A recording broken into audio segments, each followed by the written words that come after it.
Hello viewers and welcome back to my channel Gudiya corner. कैसे हो आप सब। तो आज मैं आपको बताऊंगी वीट की हेयर रिमूवल क्रीम के बारे में और नेर की हेयर रिमूवल स्प्रे के बारे में। आज मैं आपको बताऊंगी कि इन दोनों को यूज़ किस तरीके से करना है और इन दोनों में से कौन सी अच्छी है। तो इन दोनों का रिव्यू भी होगा और इन दोनों का कंपेरिजन भी होगा। तो अगर आप इस वीडियो में इंटरेस्टेड हो then keep on watching and don't forget to like this video and subscribe to my channel for more upcoming videos. और सामने जो बेल आइकन है उसे भी ज़रूर प्रेस कर देना ताकि जब भी मैं कोई नई वीडियो अपलोड करूँ उसकी नोटिफिकेशन आपको मिल जाए। तो अब चलते हैं और वीडियो को स्टार्ट करते हैं।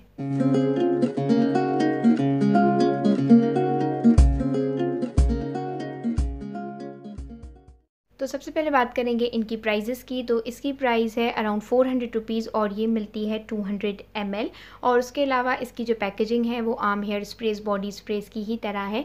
यहाँ पे मेंशन्ड है कि ये ऑल हेयर टाइप्स के लिए है और इसमें बेबी ऑयल भी है। दूसरा ये फॉर स्मूथ सिल्की स्किन के लिए है, इसमें कीवी एक्सट्रैक्ट भी है। और यहाँ पे मेंशन्ड है इसे यूज़ करने का तरीका और यहाँ पे इसके कॉशंस हैं और यहाँ पे मेंशन्ड है इसके सारे इंग्रेडिएंट्स।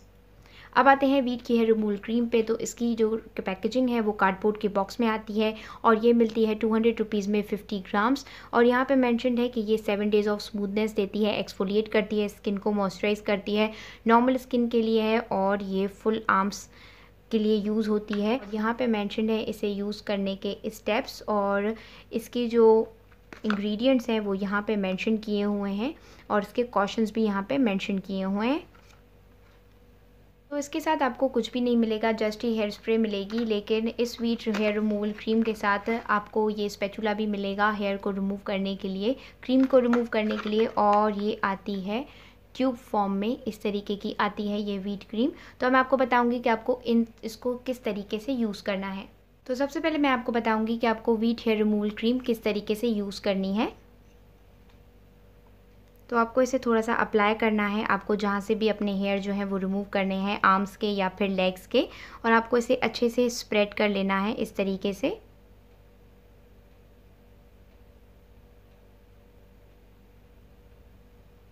स्प्रेड करने के बाद आपको 5 मिनट्स तक वेट करना है और with the help of spatula then आपको 5 मिनट्स के बाद इसे रिमूव कर लेना है। जो भी आपके हेयर होंगे वो सभी रिमूव हो जाएंगे विद इन 5 मिनट्स। इन्होंने टाइम दिया है 3 मिनट्स, लेकिन आपको एटलीस्ट 5 मिनट्स तक वेट करना है ताकि ये कम्प्लीटली जो आपके हेयर हैं वो रिमूव कर ले। और उसके बाद आप देखेंगे आपकी स्किन जो है वो बहुत ही ज़्यादा सॉफ्ट एंड स्मूथ हो गई है और जो सारे हेयर्स हैं वो भी रिमूव हो गए हैं। अब आते हैं नेर की हेयर रिमूवल स्प्रे पर। तो इसको जस्ट आपको ओपन करना है और इसे अच्छे से शेक कर लेना है। देन आपको उस जगह पे स्प्रे करना है जहाँ पे आपको अपने बाल जो हैं वो रिमूव करने हैं। सो ये फोमिंग की सूरत में होती है, तो आपको जितने बाल आपके रिमूव करने हैं तो उस पर आपको इसे अप्लाई करना है और इसे आपको बिल्कुल भी रब नहीं करना है, ऐसे ही लगे रहने देना है फॉर एटलीस्ट 7 मिनट्स। और 7 मिनट्स के बाद आपको कोई भी वेट टॉवल लेना है और उससे इसे अच्छे तरीके से रिमूव कर लेना है। जब आप इसे 7 to 8 मिनट्स के बाद रिमूव करेंगे तो जो भी हेयर होंगे वो बहुत ही अच्छे तरीके से रिमूव हो जाएंगे। जो आपकी स्किन है वो भी बहुत ही सॉफ्ट और बहुत ही स्मूथ हो जाएगी। इन दोनों की जो स्मेल है वो लगभग ऑलमोस्ट सेम ही है। इनकी स्मेल कोई भी डिफरेंस नहीं है इनकी स्मेल में। जैसे हेयर रिमूवल स्प्रेज होती हैं या क्रीम्स की स्मेल जैसी होती है, बिल्कुल इनकी स्मेल भी वैसी ही है। तो अब आते हैं इसके कंपैरिजन पे। सबसे पहले बात करेंगे इनकी सिमिलैरिटीज़ की। तो ये दोनों ही पेनलेसली बालों को रिमूव करती हैं। इन दोनों की जो स्मेल है वो बिल्कुल ही सेम है। इसे अप्लाई करने के बाद जो स्किन है वो बिल्कुल ही सॉफ्ट एंड स्मूथ हो जाती है। जो बाल हैं वो बहुत ही अच्छे से रिमूव हो जाते हैं। इसे आप बॉडी के लिए यूज़ कर सकते हैं, लेकिन इन दोनों को आप फेस के लिए बिल्कुल भी यूज़ नहीं कर सकते।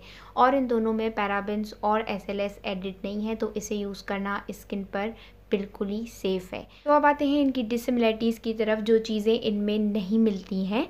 तो वीट का क्लेम है कि ये अप टू 7 डेज़ तक बालों को नहीं ग्रो करती है, तो ये क्लेम इसका बिल्कुल ही गलत है। आफ्टर 2nd डे ही आपको इनग्रोन्स निकलना शुरू हो जाएंगे।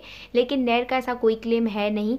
लेकिन नेर जो है 3 to 4 डेज़ के बाद ही आपको जो इनग्रोन्स हैं वो निकलना स्टार्ट होंगे। 3 to 4 डेज़ तक जो आपकी स्किन है वो बहुत ही सॉफ्ट एंड स्मूथ रहेगी।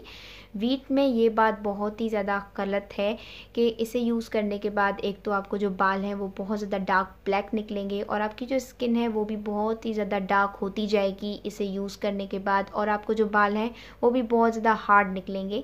लेकिन नेर के साथ ऐसा कुछ भी नहीं है।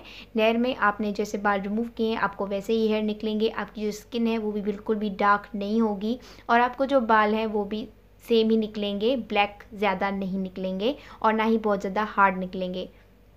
तो नेर में ये बात बहुत ही अच्छी है और मैं आपको ट्रूली यही रेकमेंड करूँगी कि आप यही यूज़ करें। आप अगर जो भी वीट यूज़ करते हैं वो बिल्कुल भी वीट को यूज़ ना करें, आप उसकी बजाय इसे यूज़ करें, क्योंकि ये बहुत ही अच्छी है और इससे जो है कोई भी साइड इफ़ेक्ट्स इसे यूज़ करने के बाद नहीं होते हैं और बहुत ही अच्छे से बाल रिमूव हो जाते हैं। और अगर आप वैक्सिंग भी बार बार नहीं करते हैं, क्योंकि इनग्रोन्स तो वैक्सिंग से रिमूव नहीं होते हैं, सो उसके लिए आप इसे ज़रूर ही यूज़ कर सकते हैं। तो मैं आपको ट्रूली नेर की ही हेयर रिमूवल स्प्रे रेकमेंड करूँगी। सो व्यूवर्स, ये था मेरा आज का comparison on Nair and Veet hair removal cream, hair removal spray के बारे में। आई होप आप सबको ये वीडियो पसंद आई हो, हेल्पफुल लगी हो। Then give it a thumbs up and don't forget to subscribe to my channel for more upcoming videos. So please आप मेरे चैनल को ज़रूर सब्सक्राइब करें अगर आप ऐसे आगे वीडियोज़ देखना चाहते हैं। मैं मिलूँगी जल्दी आपसे एक नई वीडियो में, तब तक के लिए take care and bye bye.